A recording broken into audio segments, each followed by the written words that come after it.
And he's also a graduate of the Worcester Police Academy, Mass National Guard Hybrid Police Academy. So we are extremely happy to have him on board, and he is picking it up very quickly. We've had him in field training now for a few weeks.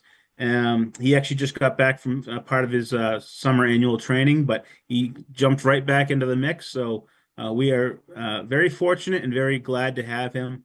And it's a extra little bonus to me that we've been able to recruit a town resident to our department for the first time in probably more than 20 years. So welcome, Alex, and I'm happy to introduce you to our esteemed select board and our other members of town. Thank you, and I'm happy to be working with Bolton finally. It's Great. certainly interesting for sure, but I'm definitely happy to be here. Well, I'd like to say that I echo the chief's sentiments. It's absolutely wonderful to see somebody from town come and work on our police force. I think that's a testament to our schools here and, you know, to your commitment to the community. And I just think that's great. So thank you. We look forward to seeing you. We know that you will be an excellent addition in rounding out the force. Brian, Thank you. do Yeah, you have anything? I second all that. Thank you, Alexander, for being willing to serve the community in this way. Really appreciate it. And thanks, Chief, for your recruitment efforts. Absolutely. It's been my pleasure and an honor. And we are almost at a full house. So I'm very excited, and we've come a long way. And we've got a long way to go, but we've got some amazing talent like Alex right here. That's really going to do good things for our community. And thank you to Alexander's parents who have come to show support as well tonight. So thank you for having your son work for us here in Bolton. Thank you, Chief. Thank you, Alexander. We look forward to seeing both of you in the community. Absolutely. All right. Thanks all. Have a great night. Have a good. Bye-bye. Bye.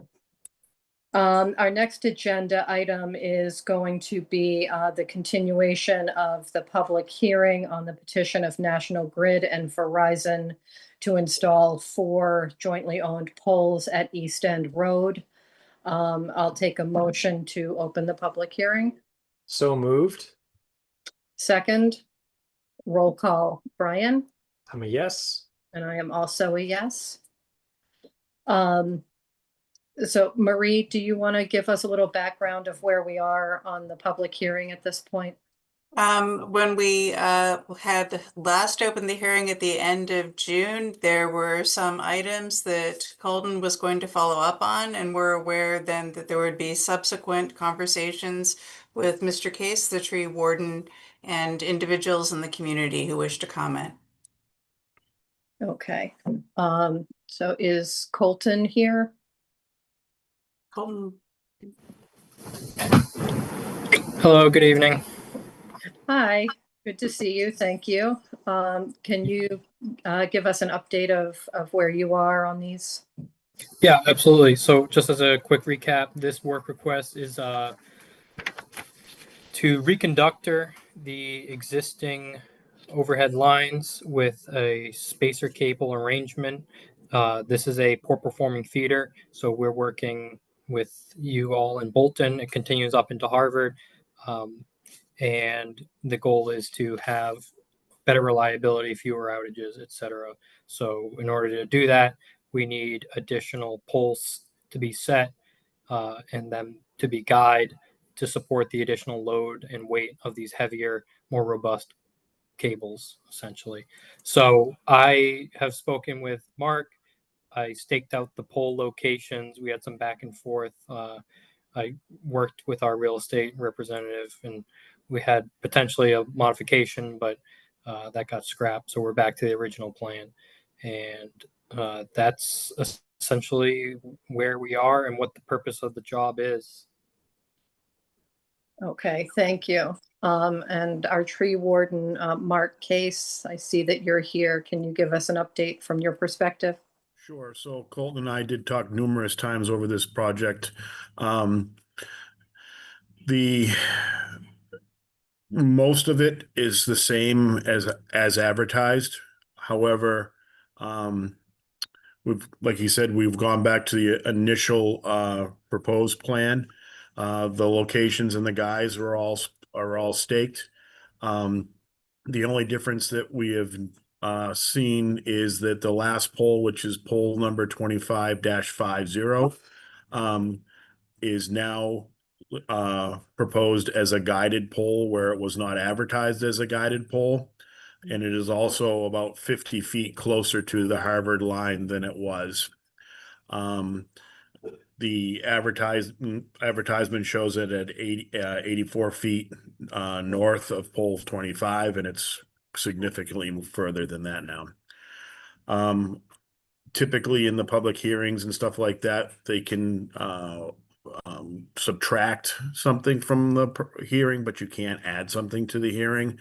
So this pole needs to be readdressed because it is now guided and it is in a different location from what as advertised. The other 3 remaining poles are all listed as they're staked in the field as listed in the initial request. Okay, and I remember there were a lot of concerns that were raised last time about the location and stone walls and other issues. Have any of those been addressed? So all these locations, staked locations, fall within the town easement. The pole number 13-84, which is on the corner of Sugar Road and East End, there is a large ash tree that was removed recently. This pole is kind of tucked closer to the Sugar Road side of that, and that they feel strongly that they can make the guy system work within that small easement.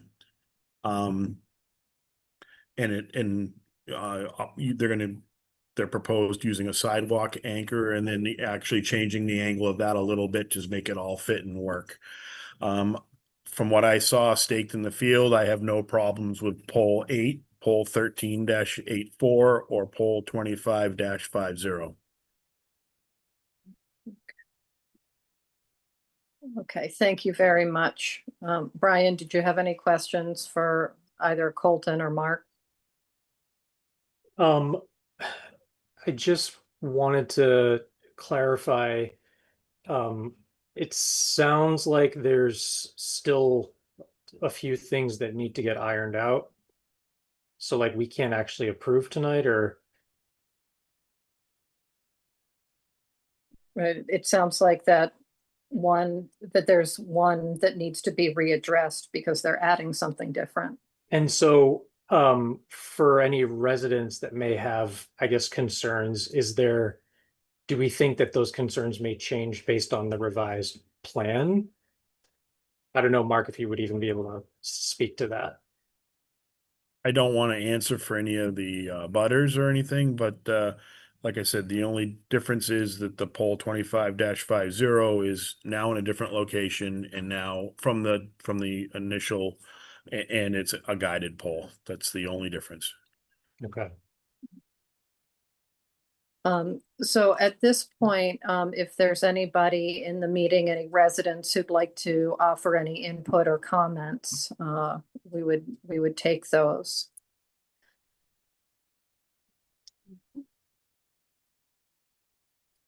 Anyone? Just raise your hand if you know how to do that with the raise your hand button. Mr. Lawrence, I know that you had written about some concerns. I see you're in the meeting if you'd like to make a comment.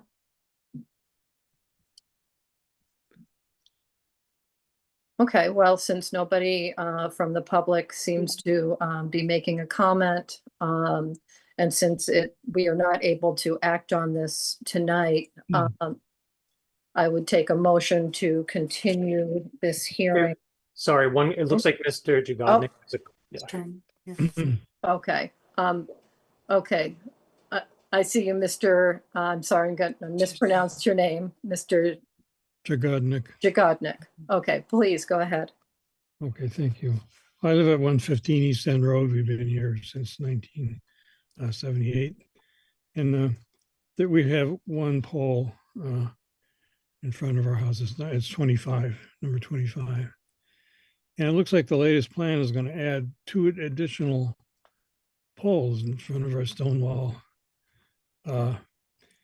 Now, I understand that the new improved, more reliable conductors require closer pole spacing. Why is that? Could you explain?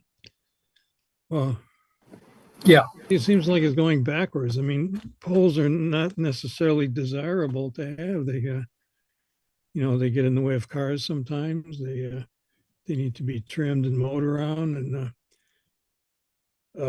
so, why is it that the newer technology requires more poles? Yeah, absolutely. The additional poles are going to hold additional cable, a larger gauge, a larger size cable. It just is heavier.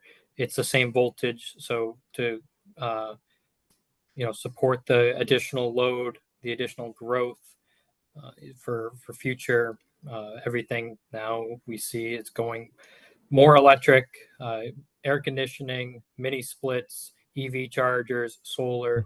Demand's going up, but at the same time, we're replacing the cross arm configuration with an entirely different configuration of spacer cable or Hendrix. This is a far more robust setup. It's less susceptible to tree fall and just outages in general. So while we're up there and swapping over everything from a cross arm configuration as it is to this spacer cable, that just by the nature of how it is arranged, it's under more tension. We're also going to update and upgrade the size of conductor to a larger gauge wire. Thank you. Any other questions, Mr. Jagodnik? I just wanted to, I noticed that there are stakes that have appeared by our, our tree lawn. And is this the final plan or? Because this is the proposed plan. Because it seemed to me that maybe if we could move one of these poles near the edge of the property line, that would be more desirable to the residents. Is that a possibility? Well, I think one of them already has. It looks like the stake is right at the property line to the north. And could the other one also be moved or move at least closer? So I just want to mention that, reiterate what Colton was mentioning. A lot of these spans between the poles, in some cases are I'm not saying on East End Road, but in general are 200 feet plus. And the spans between the poles are too far for the upgrade. Even when they started adding cable TV years ago, that added a lot of weight and a lot of strain to the poles. So they're trying to shorten the spans between the poles, and they're also trying to work around the existing poles. So that's why they propose, or they're moving the last pole 25-5 closer to Harbor to break that span up a little bit and to get it more of an even distribution between the poles. Also, I believe a lot of the poles on East End are somewhat vintage, and throughout town over the years they've been replaced poles, and these poles are also taller in overall height. It gives them more space between the different utilities and safer for the different companies that share the poles to work on the pole line itself. So I assume that the poles on East End that are going to be replaced are also going to be taller. Yes, all of them will be. Most of them going from 35 to 45 feet. So a gain of 10 feet. And that seems pretty much throughout the whole town, and that those improvements have been done on numerous roads, different sections. They all are taller poles and a little bit more robust pole to handle the loads. Does the spacing need to be uniform between the poles? The more uniform, yes, we need regularity between spacing of poles. Any other comments, Mr. Jagodnik? Well, yeah, just one, I went out and measured it and it's like 38 feet from the property line. So if it could be moved right to the property line, then it would, I think be more desirable to us. That's awesome. There any possibility of moving this, any of the poles a few feet? Would that work for your purposes, Colton? Which pole are we talking? 24-5, 25-5? I'm not sure exactly which one we're talking Mr. about. Jagodnik submitted a plan to the board. Did you want me to screen share that? Yes, please.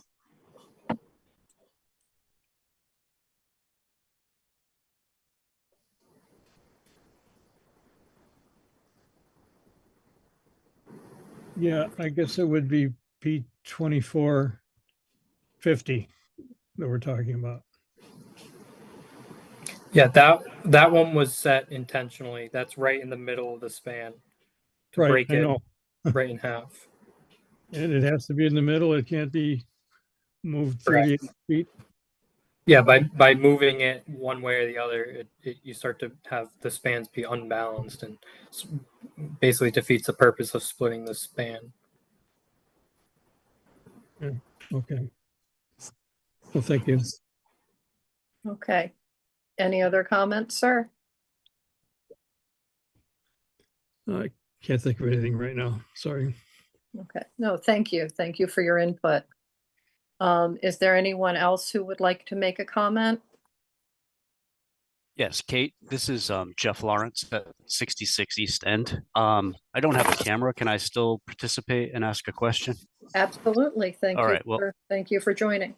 Yeah, thank you. And I can just start by saying Colton and Mark, thank you. We've been here 11 years. Electricity in this part of town has not been very reliable. So any improvements to that are definitely appreciated. Definitely appreciate that. Mark, I wanted just to clarify something that you said at the beginning, because I didn't have my plan in front of me to reference. And I had sent, after talking to Jenny today, an email because some stakes showed up in the front lawn yesterday. And that was not in the original poll petition plan. So we had some questions, but it sounds like this has already been resolved. So P13 is moving just across the street as shown in the poll petition, or So are those stakes? P13 is an existing pole. Correct. So what they that when they were in the field the other day, they staked what they were trying to avoid was pole 13-84, the guying issue and squeezing it in over there. So they staked across Sugar Road in front of your property to try to support pole 13. And they went back to the original plan after visiting the site numerous times, and that's what the petition is for tonight is the location, the original location, which was staked a few days ago. Okay. So if I'm understanding, then no poll, because the stakes, they were there a day and they disappeared today. And I see Colton shaking his head, Yeah. right? So Yeah, no we moved them. poll. All right. So there's not a proposed poll then at the Not- intersection. Not in your property. All right, cool. All right. Well, again, thank you very much, guys, for working on this project, because it's a huge benefit. And not that we didn't want to see a poll there, I just appreciate being heard. Thank you very much. Thank you for Yeah. your input. Yeah, and just I'm not sure if you are aware, but this is over 3,500 feet total of new conductor that we're going to be bringing through the town. So this should make a notable difference to your reliability. Okay. So since we still, since we're not ready to approve this tonight because of the changing location on one of the poles, I would take a motion to continue the hearing to August 7th.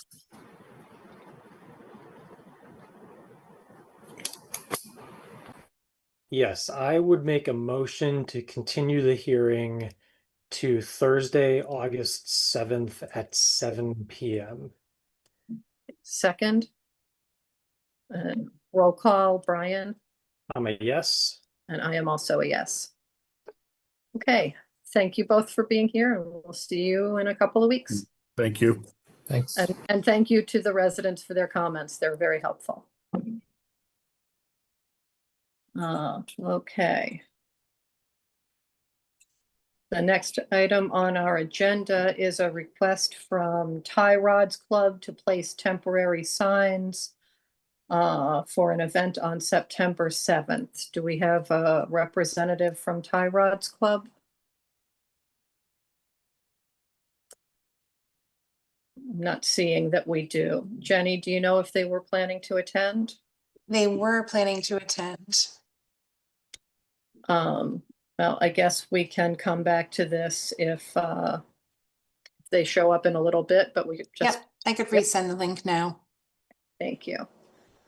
So in the meantime, our next agenda item is from the fire department, a departmental update from the chief.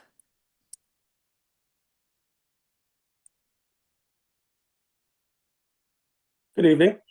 Good evening. How are you? Good and yourself. Good.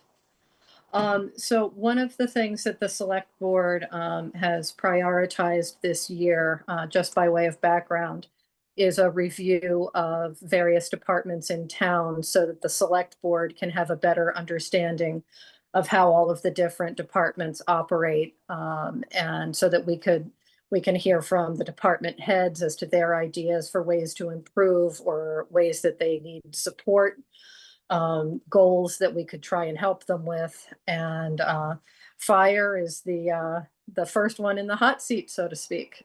Yes, that's what I've been told. So Chief, I know you had shared with us, Marie had prepared a form that, to allow you to give us some feedback in terms of the operations of the fire department. And I think our goal tonight really is mostly a listening and learning session, where you can tell us what you'd like us to know about operations, and goals for the year and those sorts of things. So could you just give us a quick a snapshot of what the department does and how it operates? Absolutely. So we are kind of a hybrid department, in the meaning of our personnel. We have one full-time firefighter EMT. We have per diem EMTs, per diem paramedics, and we also have call members. The difference being the per diems basically take a 12 or a 24-hour shift since we've started covering the station. Call members, as the long tradition in Bolton, residents and non-residents within 10 miles are summoned back for calls as needed. Also, Chief is full-time, and we operate with a per diem paramedic, 24 hours a day. Those are split into 12-hour shifts, or the personnel are allowed to take a 24-hour period blocked up. The full-time firefighter is one of our lieutenants, does work 5 days a week, 8 hours a day. And then we hire in a per diem EMT for the evening from 7 p.m. to 7 a.m. So we maintain an ambulance coverage over evening. Now, within that, we have several levels of EMS and fire training. So we have called EMTs that just operate as EMTs. We have firefighter EMTs that operate as firefighters and EMTs. We have some that are just firefighters, and then we have some paramedic firefighters and some paramedic onlys at those different levels of call per diem. And I'm the only full-time paramedic within the department. We tried to cover 24/7. We have done that for the past 2.5 years. We tried it with funding it through the ambulance receipts account, which has been successful, covering the paramedic portion of that in the ALS program that we started in December of 2020. So we're creeping up on our 5 years here with the paramedic service. Hey, I just wanted to jump in with a quick terminology clarification. Absolutely. So am I understanding correctly, in the materials that you sent us with some sort of like tallies of the number of people that fall into different categories, on-call is clearly on-call, but per diem and part-time are basically the same in terms of the way you... That would be interchangeable. And then, if we really want to complicate it, the call members work shifts as well. So there is a straight classification of call if they live within 10 miles, that they can respond back to a call. If somebody is outside of that 10-mile buffer, they are automatically considered per diem. It doesn't preclude the called members from working a shift.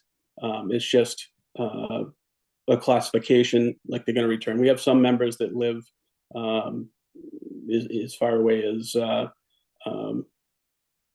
like Northborough, Shrewsbury, that wouldn't be conducive to coming back on an emergency when the tones drop. So that's why they're considered part-time, interchangeable with per diem, that term. Where the call member is somebody that resides in Bolton. We have 6 call members that reside in Bolton. We have 12 that reside outside of Bolton. So that would be they reside in Clinton, Harvard, just over the line, that they can get back and still be effective for a call any time of day. Got it. Thank you. So the call average is continuing to go up with the program, with the paramedic program. We're currently at 760 calls year to date, January 1 to today. Last year, we just finished just under 1,400 calls. We were 1,392, so just under 1,400 calls. For the surrounding towns, we cover 100% of Harvard for our paramedic service, 100% of Berlin for the paramedic service, probably about 75 to 80% of Lancaster, and that's our majority of our work. Now we will do mutual aid to Clinton and Stowe and Boxborough, more through our automatic aid agreements with 495. We have established automatic aid with Berlin, Boxborough, Harvard for 495, because we know when calls get called in, it's reported as northbound and ends up southbound. So we try to get crossing traffic. The chiefs have all met with that to have a plan for a car fire, for a medical, for a motor vehicle accident. So we're not sending multiple pieces up onto the highway, depending on the split in the highway. So with Berlin, we have automatic from 117 to Route 62, both north and southbound. And with Boxborough and Harvard, we have 117 to 111, both north and southbound. That's made a little bit easier now that all of the towns that I've just mentioned are all out of the Neshoba Regional Dispatch District. So we can all patch our radios together during those incidents to make it a little more seamless.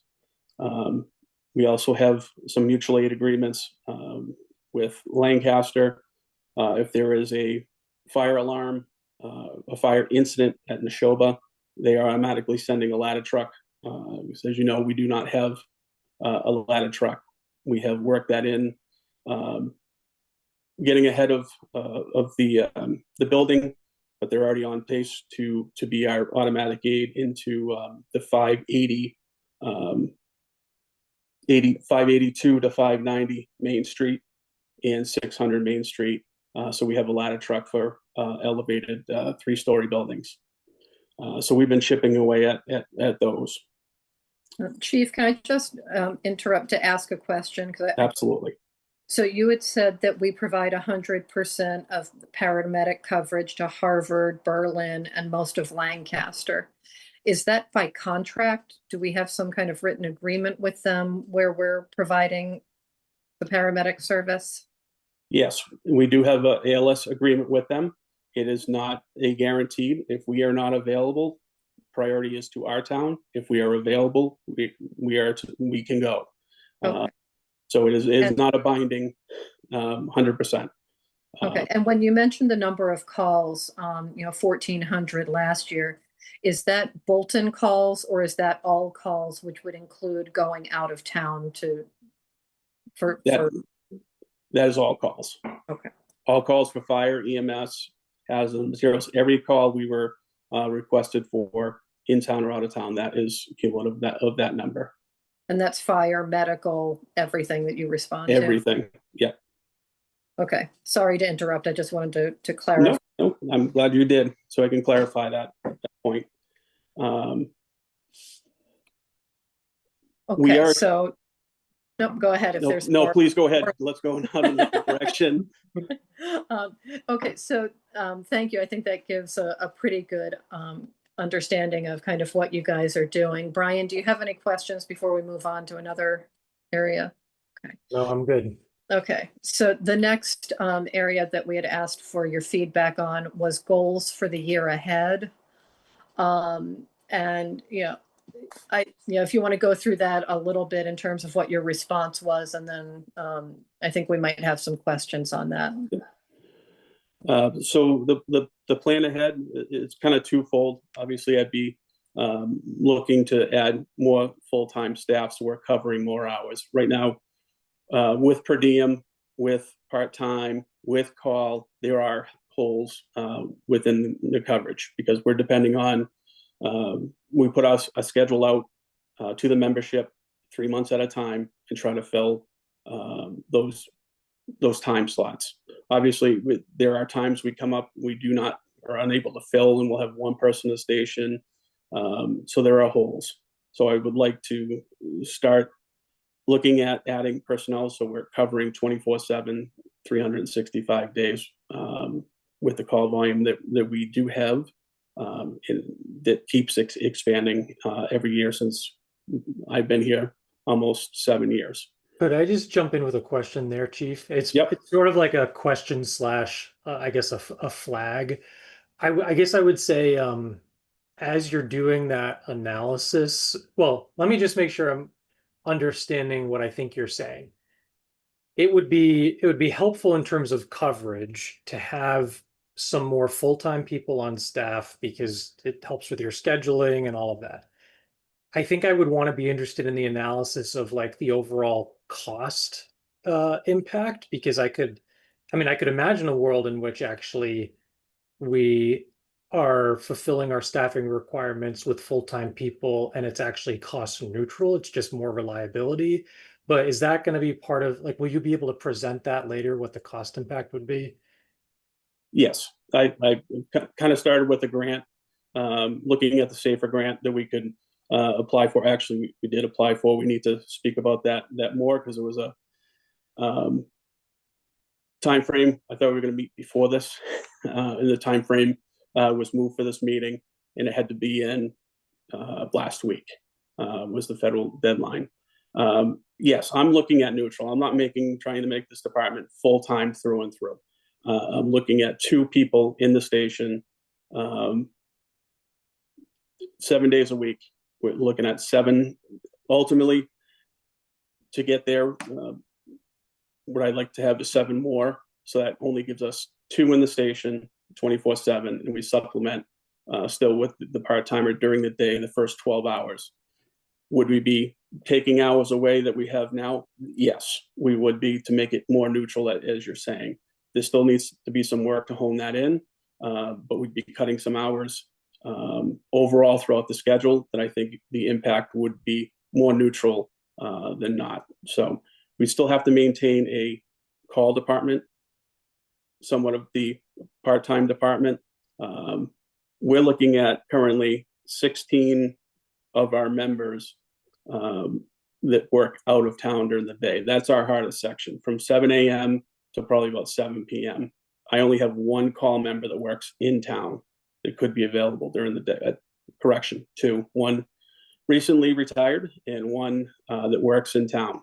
So that would give us, with the current staffing, if they came back between the hours of 7 a.m. and let's say 5, we would have 4 or 5 people if we had a structure fire.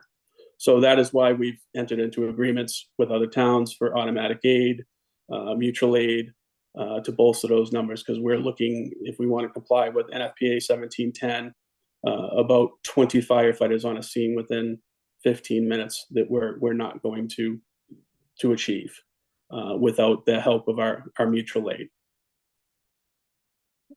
Can you just give an explanation as to what the SAFER grant is and what you're looking at or hoping for there? What I'm hoping for, the SAFER grant is a federal grant through FEMA. They did fund it for this year, and it was a very short window. The grant was open for about a month.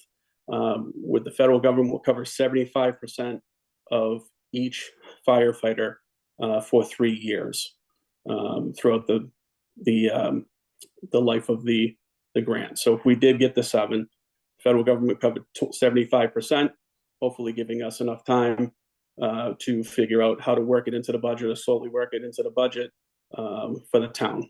That's in a perfect world. The number could change, but 7 to get 2 in the station 24/7 to at least cover the ambulance in the fire side with myself and a per diem would give us 4 during the day to protect that gap between 7 and 5 and drop to 2 at night. So I just so that I'm understanding correctly, you're looking to add 7 full-time eventually, or to Eventually. go up to a total of 7 full-time? So we already have the 1. So Yeah. the total would be 8. So it'd be two people, 4 groups of 2. So that would most likely, kind of the market right now is a 24-hour schedule. It'd be a 24 on, 2 days off, 24 on, and 4 days off. But you have everybody in a rotation, so you have 2 people in the station at all times. And to cover that day shift, so we have an extra, I would keep the per diem the way we are currently funding it through the ambulance receipts account. So we would have the 2 full-timers, part-timer, myself, 4 during the day. And then the evening hours, when we kind of see it tail off, are not the busiest time of day, you're still going to maintain the 2 within the station, and then you're still going to need the call department in the evening. Okay, and is there a limit to the number of firefighters that the grant will fund? Like, can you put in for 7 at a time? Or Yes, there have been departments that have put in for 20 at a time and have received those. Okay, and you said that it covers 75%. Is that of their salary, or does that the cost of the firefighter in total, including benefits? Do you know? The cost of the firefighter in total. Okay. And is it a renewable grant for them, or is it 1 3-year shot for each? 1 3-year shot for each. Okay. And we can apply again for more if we wanted to get more firefighters, but I don't think we're in a spot. 2 a shift right now would be the number. Because we're looking even around our surrounding areas. Lancaster's at 7 full-time. Sterling is at 8 going to 10. West Boylston is at 10 firefighters. South Road's at 20. These are departments, and I pulled them based on area-wise, population, and ALS department. Okay, so we were talking more about goals for the year ahead. Yep. Goals for the year ahead. So we took a pretty good big step this past week. This past month, our ISO rating. The town is rated at a 9. We have completed the survey. We have sat with ISO. Do you mind, I'm sorry to interrupt, do you mind just explaining to anybody who's listening? Absolutely. ISO ratings are? So our ISO rating is an insurance rating that the town gets on the fire service. You can go from a class 1 fire department to a class 10, which is basically a 10 is you don't have a fire department, and 1 is the best training, equipment, staffing, prevention is all in place. For example, Cambridge is a class 1 department. I'm not sure that there's any class 10s in Massachusetts. So we're just there because there's no hydrant system. They didn't have any idea of our water system. We have made some significant purchases to bolster those numbers with gear, through grants, through the apparatus that was voted at town meeting. So once we did that, I brought all that information to the ISO board and the underwriters. And it does look like we'll be moving to an 8B rating.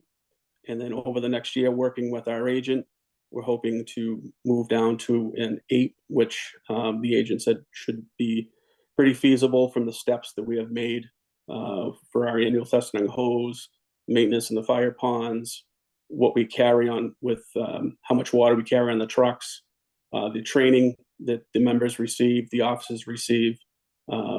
So there was a very positive feel that we can move to an 8 within the next year. They had anticipated that process will take a year to work through, because we have to evaluate our fire ponds, have to have a drought study, but we are starting that next.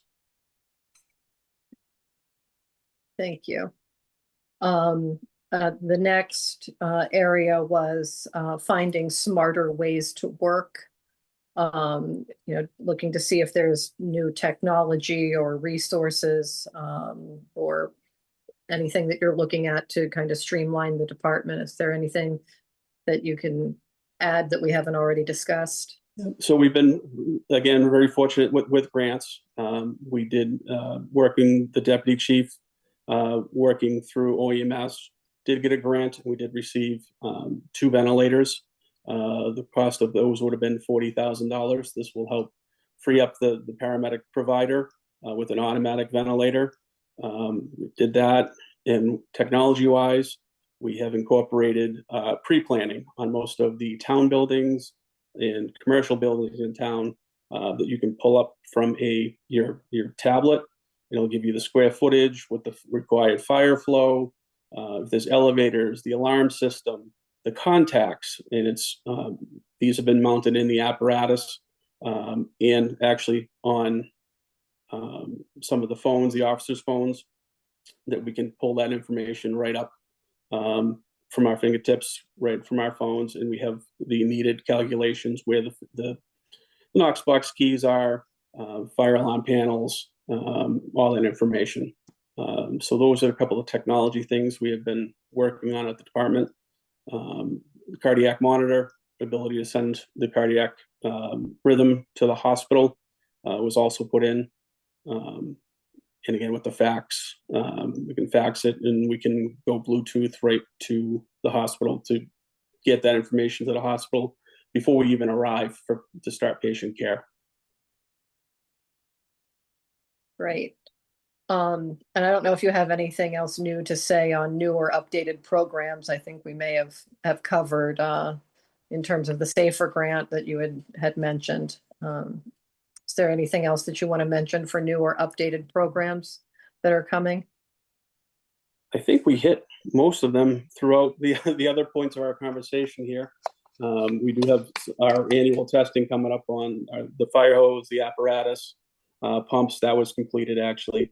So we're going back and just reviewing our tactics, some training on large events, because we didn't know if like Liv was going to come back. So we have a couple members that have gone to through again a FEMA class, the series of them for large event planning, looking at that, even the farmers market and writing plans for that. We're ready if somebody needs some help with the the road race or planning of an event within the community. Great. Okay, I think we're getting towards the end. The next section was challenges and things that might be a little tricky coming up.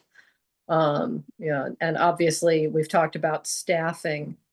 One of the things that I had a question on here was about the ambulance accounts receivable. Because I got some numbers today that looked like we had maybe some pretty high receivables to be collected. And I know this is something we had talked about, I think, in January of this year. And I'm wondering, I know it's a little bit putting you on the spot because it wasn't part of your submission, but is there a plan to work on the collections aspect? We can look at it again. When we broke this down, I believe we spoke about this, not you and I directly, but before with the board. It boiled down to about when we removed what we weren't going to be able to get. It boiled down to about $50,000. Our collection rate is 92%. That we were going to possibly get back 17,000. I can pursue that again. At that time, was my understanding there was kind of risk versus benefit wasn't there, but I can absolutely look at it again. The numbers, yeah, the numbers that we got today, it came up to almost $1.2 million in receivables, if I was reading it correctly, over the last several years. Correct. And so I'm just wondering, it looks like the numbers are going up from year to year. I'm trying to get an understanding as to why those numbers are that high and whether there's something that we can do to really bring them down. 3 bills are issued. We can go to a collection agency. As you said, some of those date back to 2015. Motor vehicle accidents, that we don't have information on. I mean, I can look at it again, but our collection rate still remained at 92%. I checked with them prior to this meeting to make sure we were still there. The revenue has gone up. For FY25, we're about 371,000. FY24, we're at 300,000. Full in year to date, 211,750 is what has come in for credits. The adjustments is what's off. So when we look at the Medicare rates have changed, we look at what was billed out, what we received, and the difference. Is that what you were, or the? But I don't have a whole lot of detail other than the ambulance receivables. Marie, do you have? Yeah, this was numbers that the accountant had provided, and it's just these are the uncollected receivables. We're not seeing though what's billed. So my response was, I believe that Coastal's collection rate was in the 85% range, and given the main payers of towns and Medicare, I wasn't really stressing on it. These entities pay, they pay slowly, but they pay. But we're just given, here are the uncollectible, or not uncollected rather, but we're not seeing the total billed. So I think again, I'm not stressing. yeah, my suggestion would be that since I think these numbers came through to me at least today, maybe we can just dig in offline a little bit more and tee it up for if we need to for a future agenda item. Yeah, I'd just like to have a better understanding. Yeah. Yeah, and I think that's a good idea. Just, I'm not sure which sheet we were given the number, so I'm not sure how to answer for you right now. So I'd be more than happy to, but it's the way they have it laid out. I just want to make sure I'm answering it correctly for you. Yeah, no, yeah, if we could come back to that in the future, just to, Absolutely. right. Okay, and then the last thing is how can we help you? What is there anything that you need from the select board? Any sort of support that you need? Anything that you see coming down the pike that we would be able to be helpful on?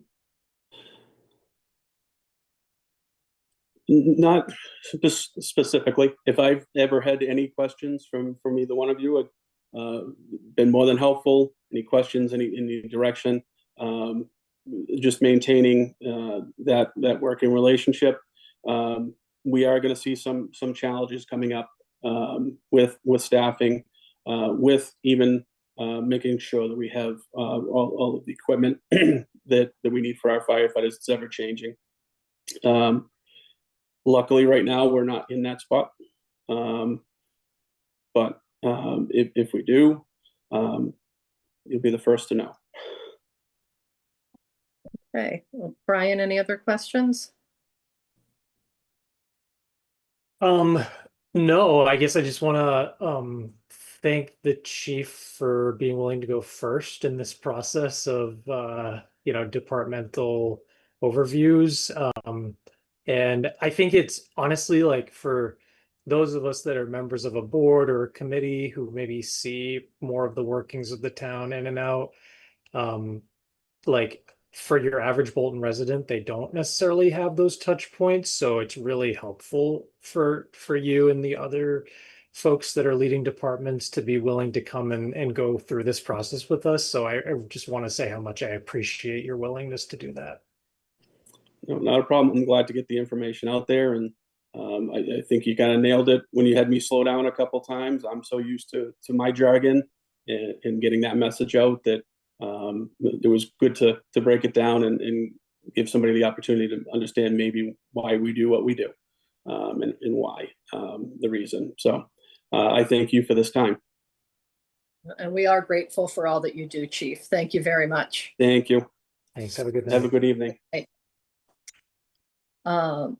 So we're going to go back to our prior agenda item for a request from Tie Rods Club to place temporary signs for an event on September 7th.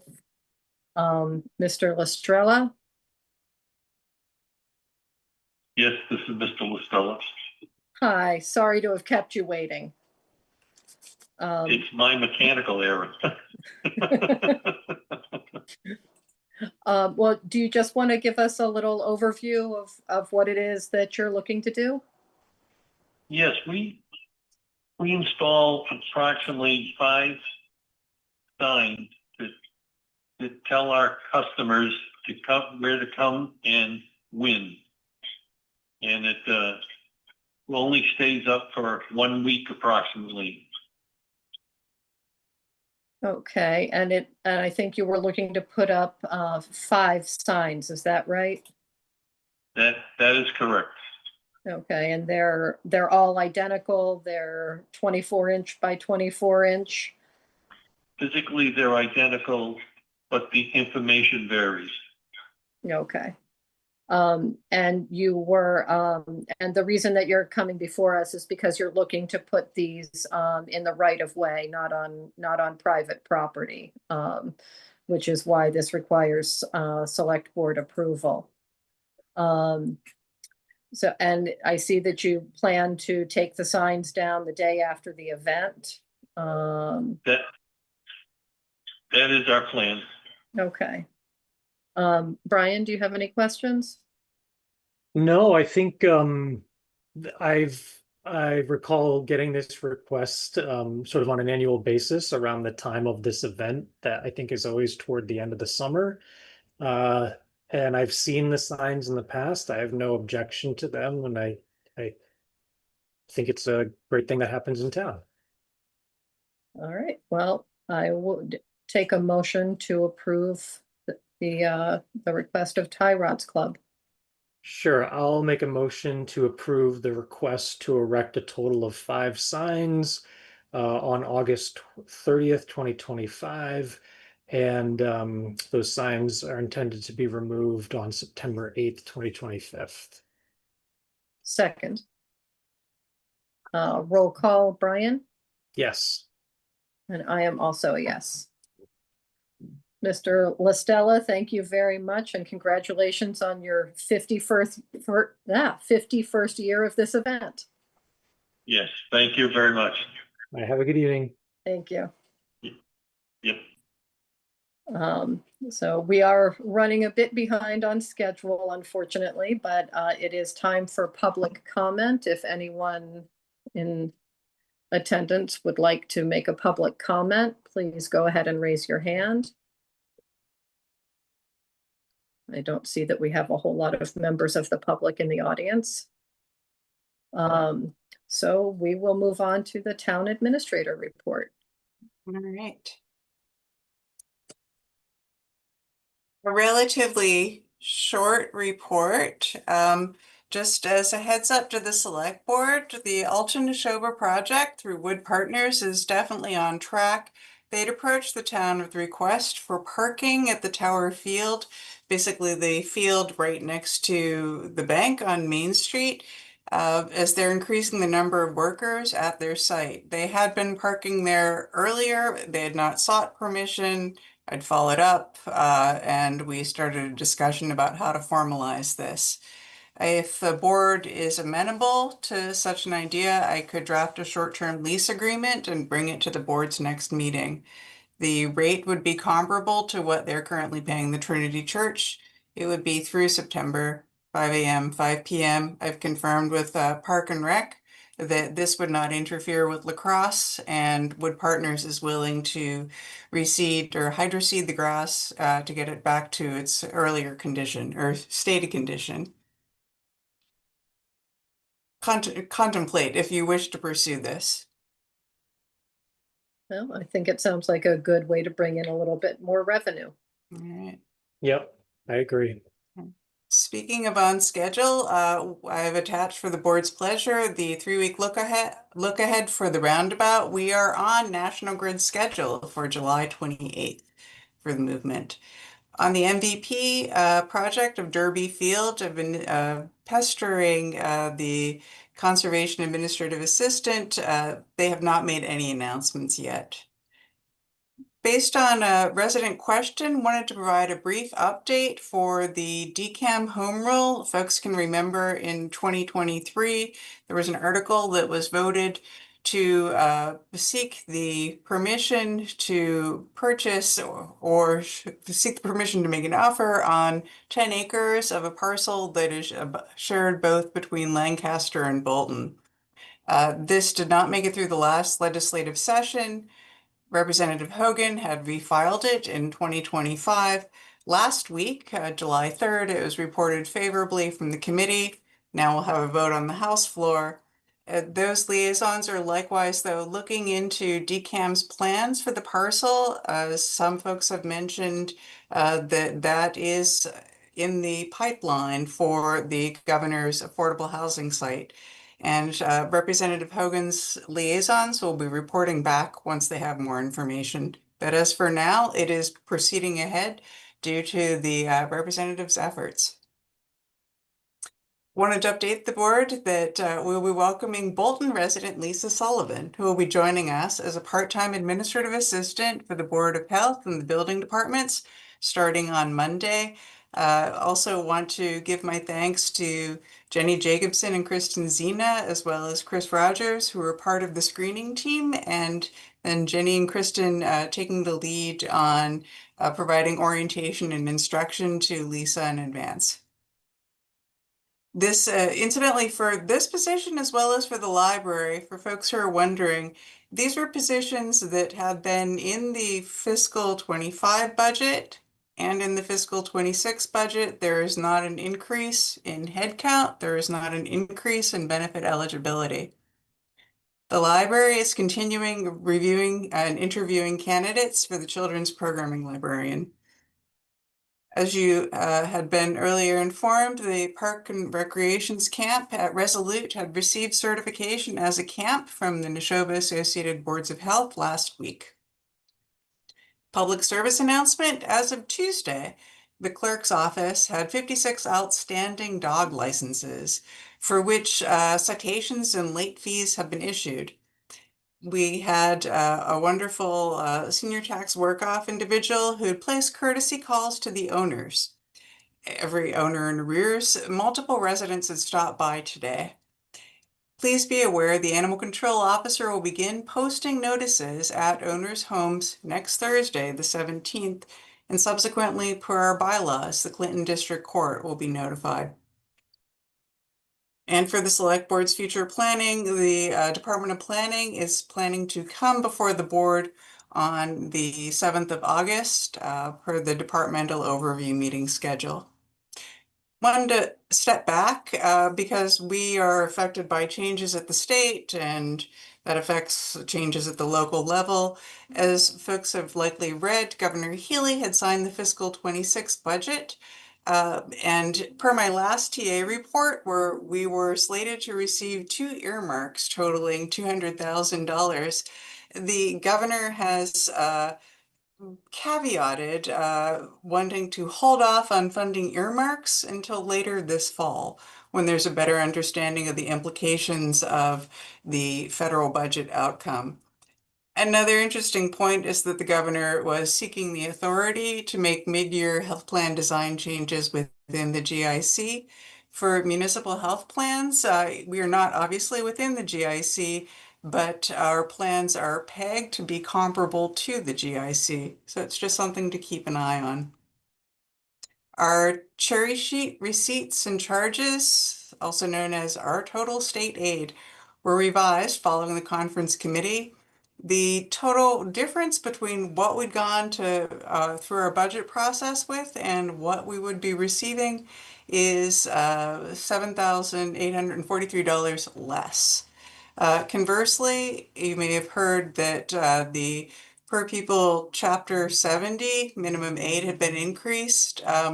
The difference for the district is $248,000 more.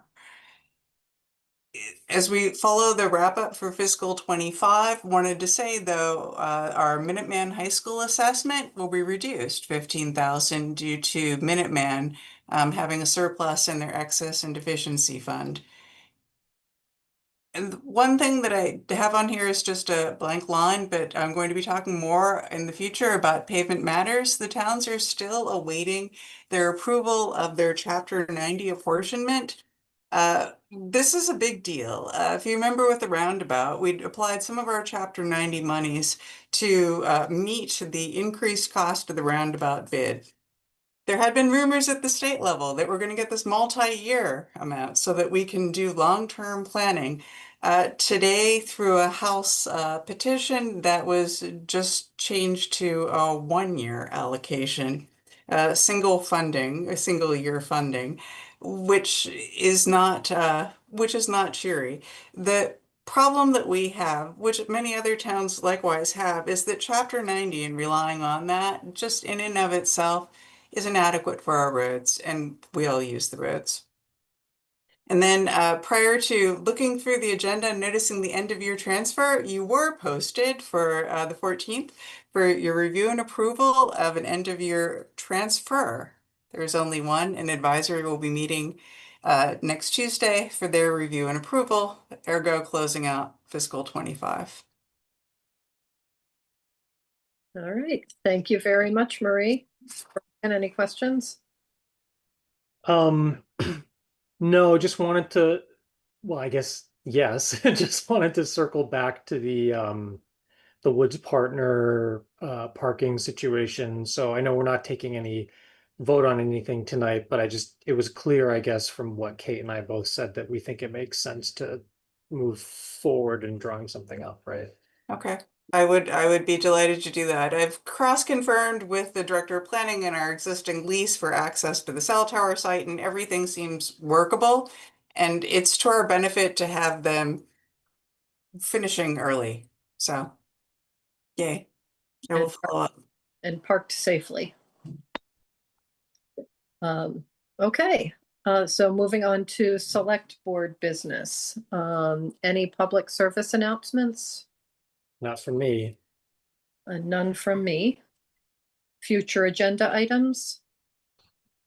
Brian? No, and I'm usually, if something occurs to me, I can always throw it Marie's way.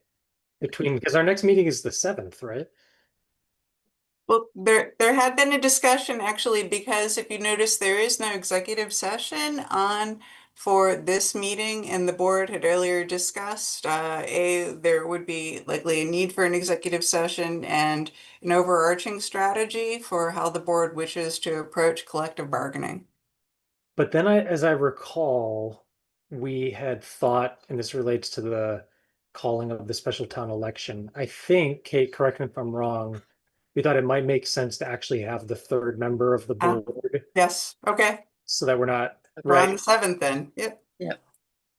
Okay. Any select board reports?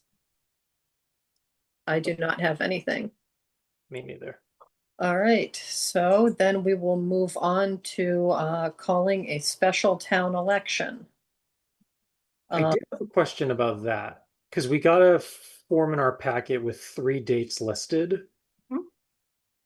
I'm assuming all 3 of those dates are options as far as the town clerk's office is concerned. Both the town clerk's office as well as the high school High for school. availability. And so then it's just, so then basically Kate and I can discuss which of those 3 dates we'd like to go with. Right. The main thing I would want to convey is that for all 3 dates, nomination papers, should the board decide to call the special town election tonight, nomination papers would be available on July 14th for any date you choose.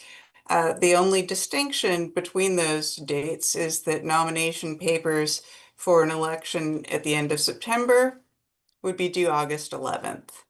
Nomination papers for an election at the beginning of October, August 18th. And an election at the end of October, they would be due September 1. Okay. So those are the slight tweaks of, there will be, obviously though, people could have this open longer. Individuals who wish to run for one of the 3 positions would be required to get no fewer than 20 and no more than 50 voter signatures. Okay, and just to be clear, we're talking about filling the vacant select board position as well as 2 Parks and Rec positions. Correct. Both of the Parks and Recs positions have different timings for when they expire though, right? Because they're both Correct. interim.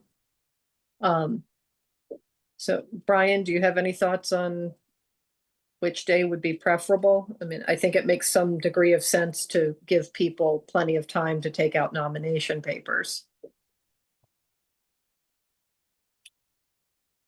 So you would lean toward an election on the 6th or 20th of October? Yeah, I mean, I think, asking people to get in their nomination papers, during summer might not be the, give people a few extra weeks to, well, hear about it and also to decide whether they want to take out papers. So Yeah. I would think Marie, the 6th or the 20th. Marie, can you remind me again, if it were October 20th, when would the papers have to be in? I have a handy thing. The nomination papers would be due by September 1. And for the 6th? And for the 6th, August 18th. Okay.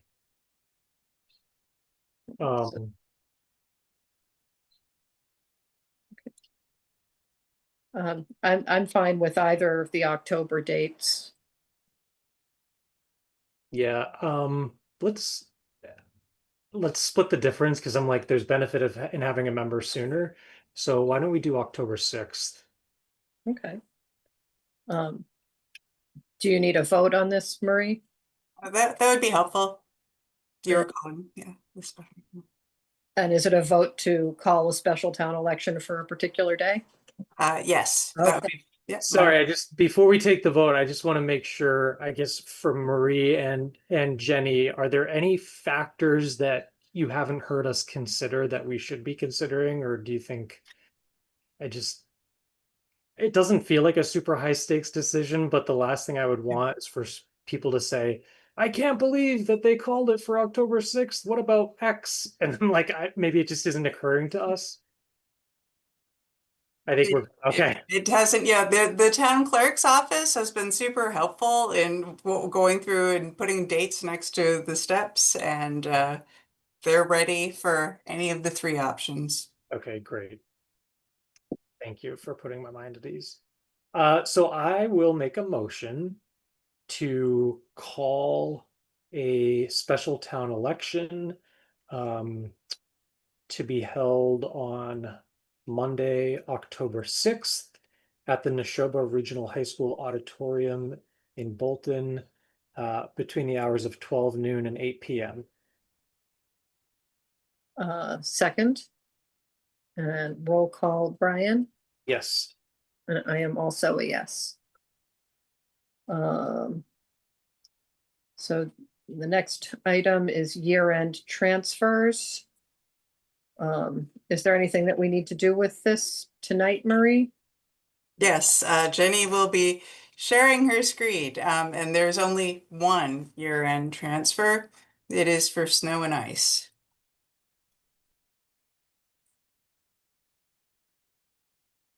Okay.